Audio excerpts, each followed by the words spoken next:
Hey guys, Prowl 1701 here, and today we're doing another tier list. I've really been enjoying these lately. I've always wanted to do these for a long time, so I'm just like going into overdrive doing tier lists, and I'm loving it. And today we're going to be ranking all of the companions from classic Doctor Who, so 1963 through 1996 from the TV show and, of course, the TV movie. We have several different tiers. I always like to have a lot of different tiers because sometimes there's some little nuance in this to me. And I need a lot of tiers to really figure out where I want somebody.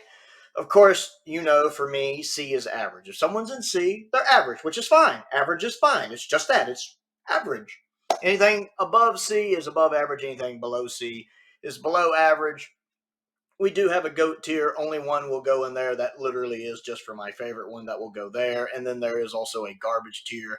To be honest, I don't think anything will go in it, though. I don't think any of the classic companions are just straight up garbage. But we'll see as we go. We're going to start off with Susan, who is F tier for me. I don't like Susan.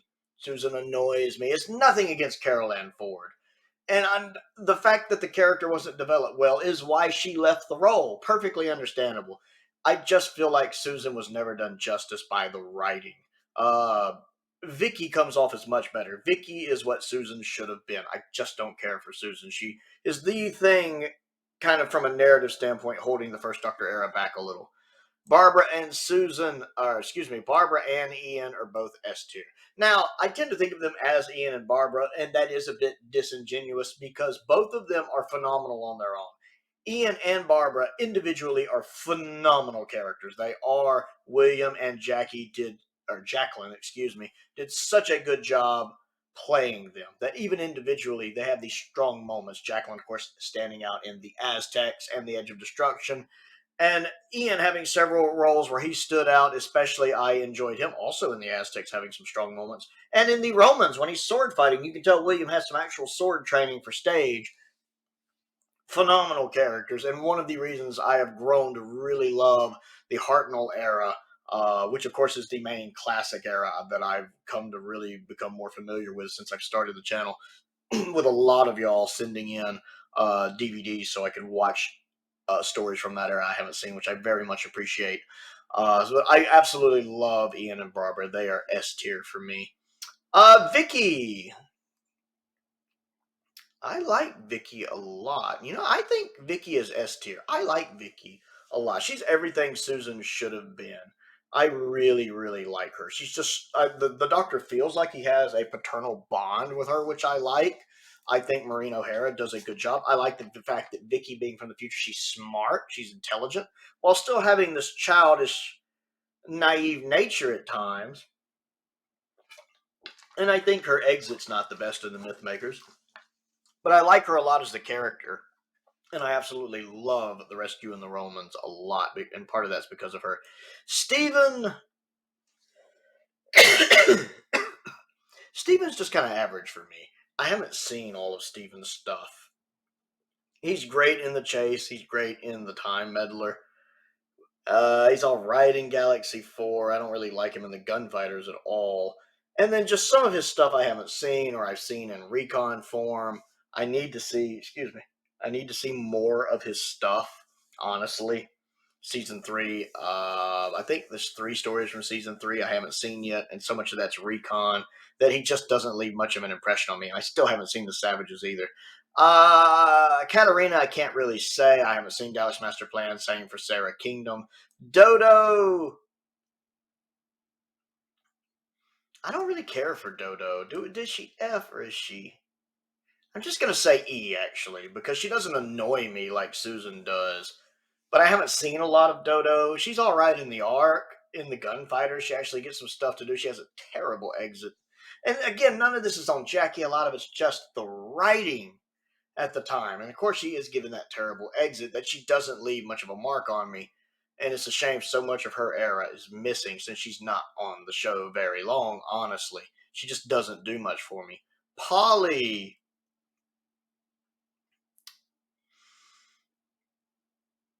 I think I will say I find Ben and Polly to be more B tier. Now, I do think of them together. I always think of them as Ben and Polly. I'm tempted to put them in A, but they're more B for me. They're great together. Individually, they're okay, but I think they're really good together. I like the way they bounce off of each other a lot. They're just really, really, really good together. Jamie, S tier. Jamie's my favorite male companion and one of my favorite companions. Fraser Hines is so good in this role. You can tell that him and Patrick Troughton in real life got on really well. That chemistry bleeds through to their characters. The Second Doctor and Jamie are one of the best TARDIS teams. I absolutely love them together. I would love to see Fraser come back to the show somehow and meet one of the current Doctors. I'd like to see that. Especially while we still have Fraser here. I don't know how old Fraser Hines is, but I mean, he's here. Let's use him. He loves doing Doctor Who stuff, obviously. So I say let use him.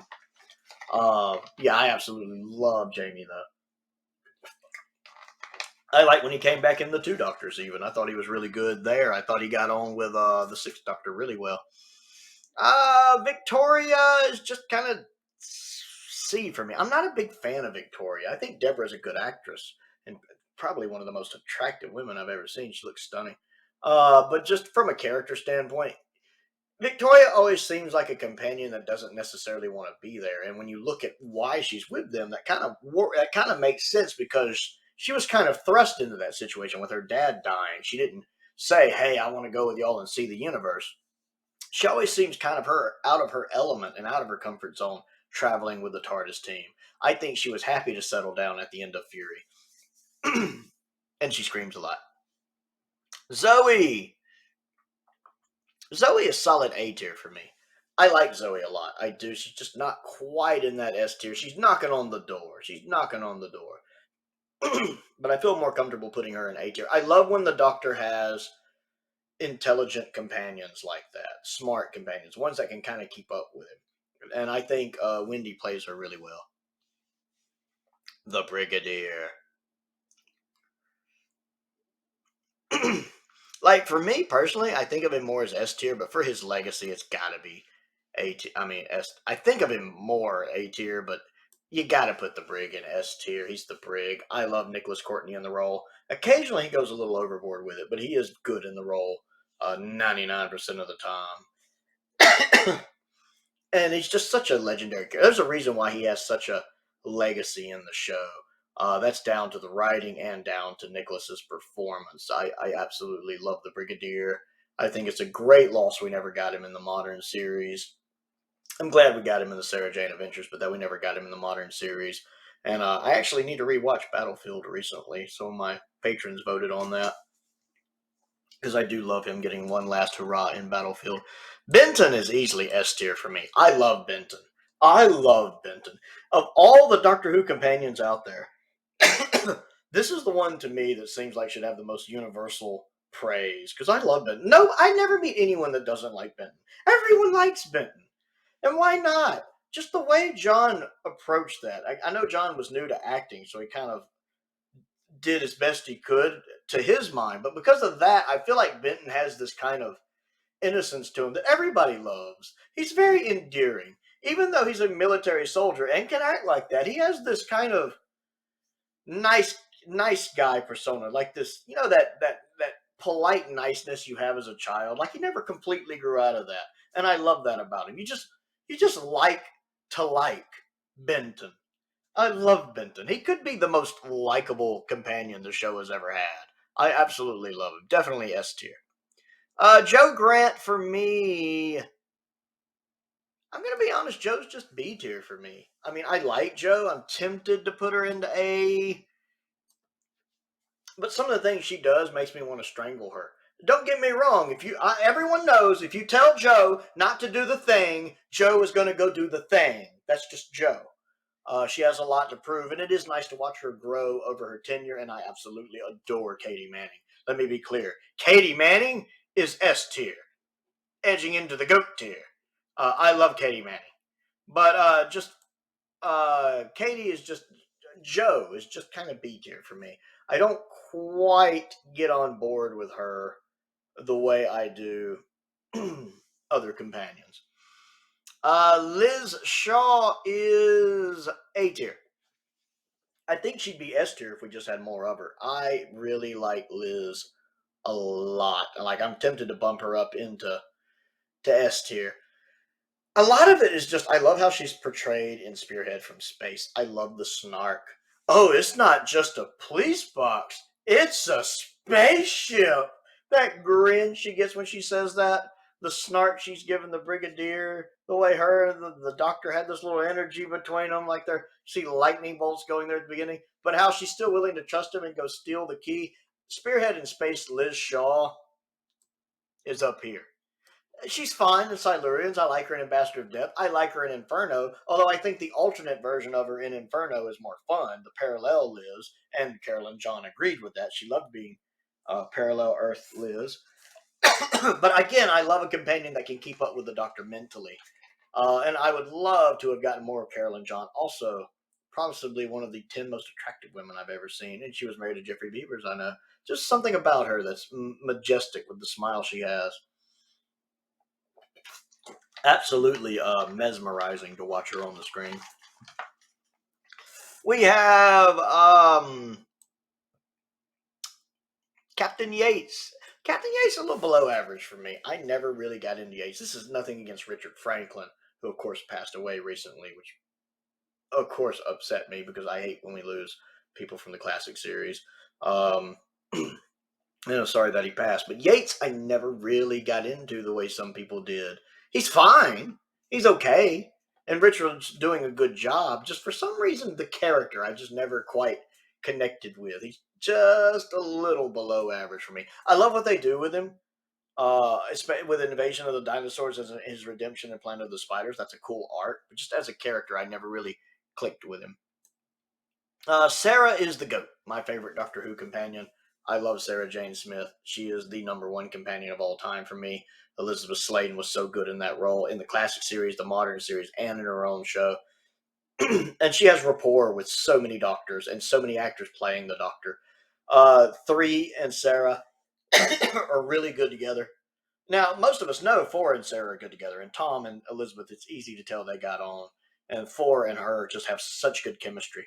But 3 and her had good chemistry too. And it's a lot of her season 11 stories that had really good character development for her. I like the way she acts in The Time Warrior and Invasion of the Dinosaurs. I absolutely love how she's done in Monsters of Peladon. She's written very independently, which I like. One of the best things about Monster of Peladon is just how well Sarah Jane is written in it.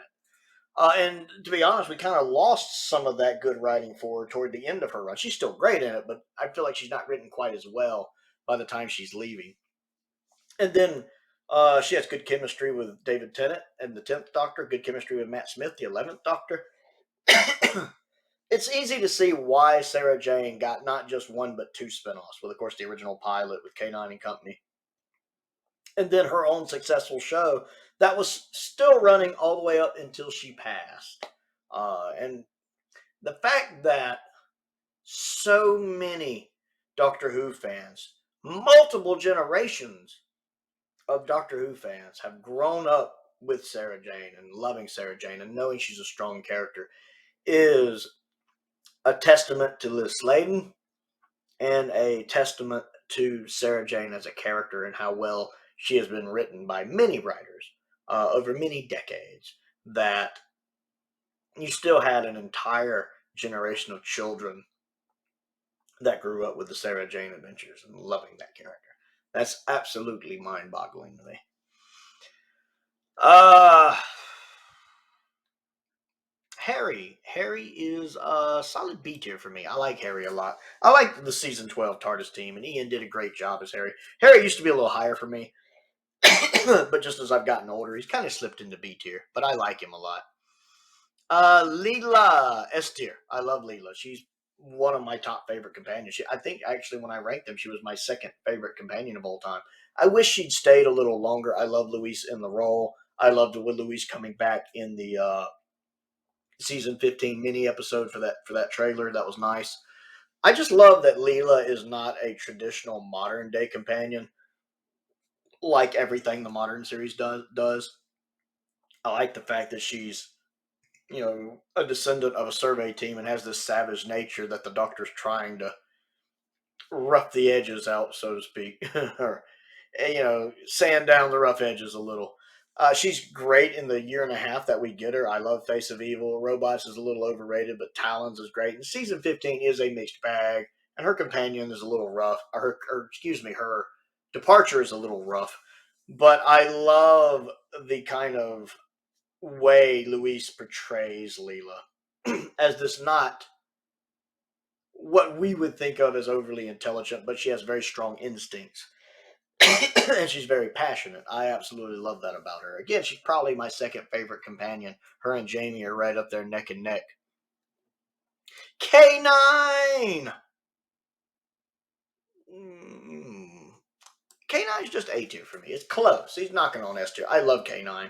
I love seeing K9. I have a little issue with season 17 since it's not John Leeson and it doesn't sound quite right. But other than that, I love K9. He's K9. Mary Tam, A tier. I love Romana 1 a lot. I think she's good. She has a regalness to her that I really like. I just wish she would have gotten more to do, and I think Mary felt the same, and that's why she left. Lala Ward is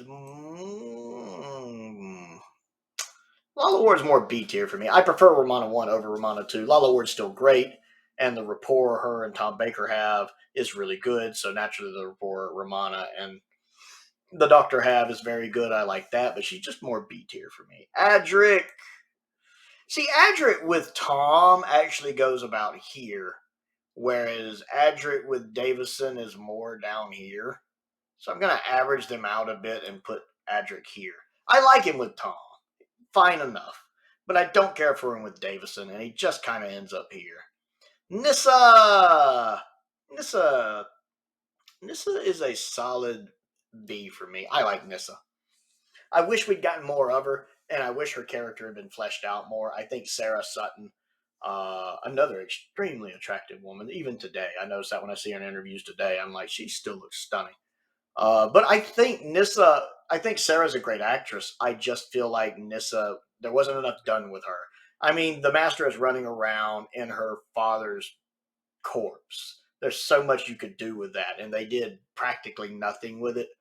And I wish we'd gotten her for a little longer. I felt like she left too early. I liked Nissa. I wish they had done more. Tegan is,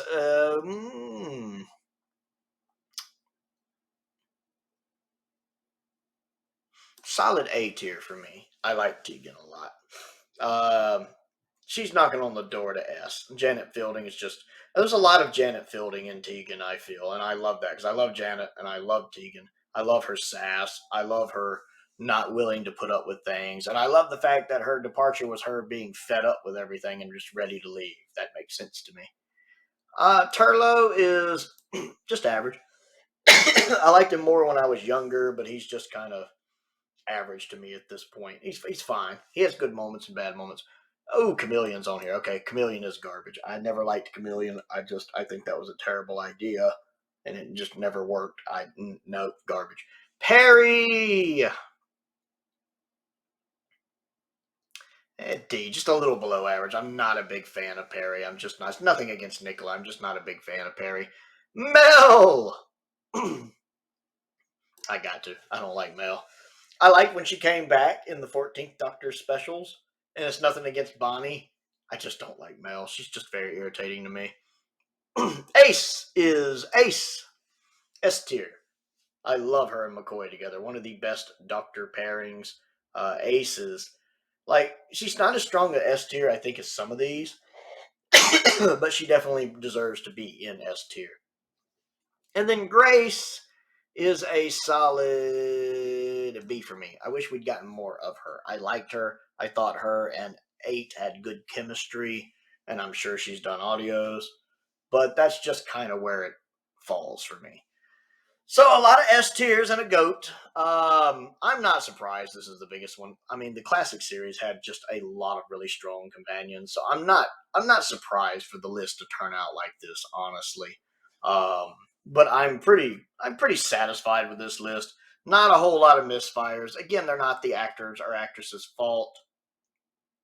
Just Much like with the modern series, sometimes in Classic Who, the writing just lets a companion down. It happens. The classic series is not perfect by any means. So I'm pretty confident with this ranking. I want to know what you think, so comment down below and let me know. Don't forget to click the like button and the subscribe button as well. All that fun stuff down in the description. Links to the Patreon if you would like to support what I do here. It is appreciated, especially lately. It's much appreciated. If you want to check that out, you get early access to videos, sometimes extra videos, stuff like that. I also have a P.O. box down there. I also have links to the Amazon wish list down there, YouTube memberships available, etc., etc. I do want to give a shout out to some of my top tier patrons, Stephen Crane, Colin Coney, and Finn Perkins. I do appreciate their support, as I do the support of all of my patrons. Some of the other patrons have also been with me for a really long time, so they're very much appreciated. And most importantly, thank you for watching.